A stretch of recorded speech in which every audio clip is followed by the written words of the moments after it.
நாலடியார் பாடல் எண் 165. எம்மை அறிந்திலிர் எம்போல்வார் இல் என்று தம்மை தாம் கொள்வது கோள் அன்று. தம்மை அறியரா நோக்கி அரண் அறியும் சான்றோர் பெரியரா கொள்வது கோள். இந்த பாடல் சொல்லும் கருத்து என்னவென்றால், சிலர் பெரியோரை மதித்து அவர்கள் கொண்டாடும்படி நல்ல வழியில் நடந்து அவர்களால் நன்கு மதிக்கப்படாமல் தாழ்ந்த செய்கைகளை செய்து கொண்டு, அவ்வாறு செய்தும் தங்களை உலகத்தில் பெரியோராக காட்டிக்கொள்ள விரும்பி பலரிடமும் சென்று தற்பெருமை பேசித் திரிவார்கள். அவ்வாறு தாமே பலரிடமும் போய், என்னை நீங்கள் அறிய மாட்டீர்கள், என்னை போன்ற பெருமையுடையவர் உலகத்தில் எவருமே இல்லை என்று தன்னைத்தானே பெருமைப்படுத்திக் கொள்வது சிறந்த கொள்கை அல்ல, சிறந்த கொள்கை அன்று.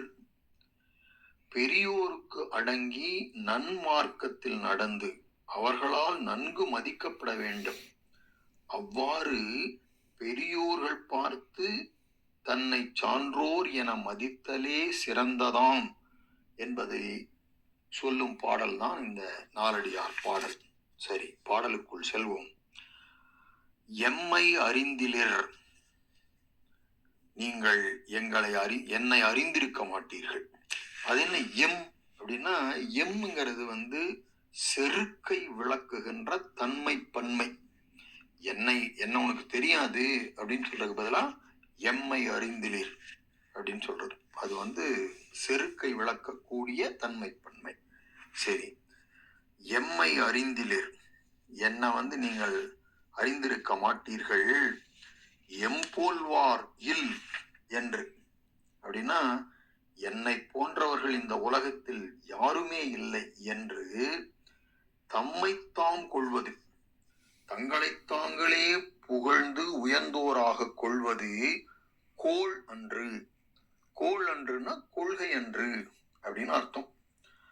அப்போ பெரியோர்கள் தங்களை பார்த்து நல்லவர்கள் என்று மதிக்கும்படி அவருக்கு தாழ்ந்து நல்ல வழியில் நடந்து கொள்ள வேண்டும். அவ்வாறு அடுத்து பாருங்க, அரண் அறியும் சான்றோர், நல்ல அறங்களை உணர்ந்த பெரியோர் தம்மை அறியரா நோக்கி, தம்மை கிடைத்தற்கு அருமையானவராக பார்த்து பெரியாரா கொள்வது, பெரியவர்களாக பெரியோராக மனத்திற்குள் கொள்ள வேண்டும்.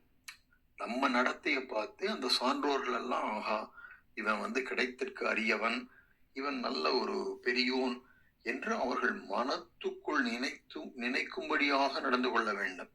அதுதான் கோள், அதுதான் சிறந்த கொள்கை. அரியரா நோக்கி அரண் அறியும் சான்றோர் பெரியாரா கொள்வது கோள் என்பது இந்த பாடல். அப்படின்னா என்ன அர்த்தம்?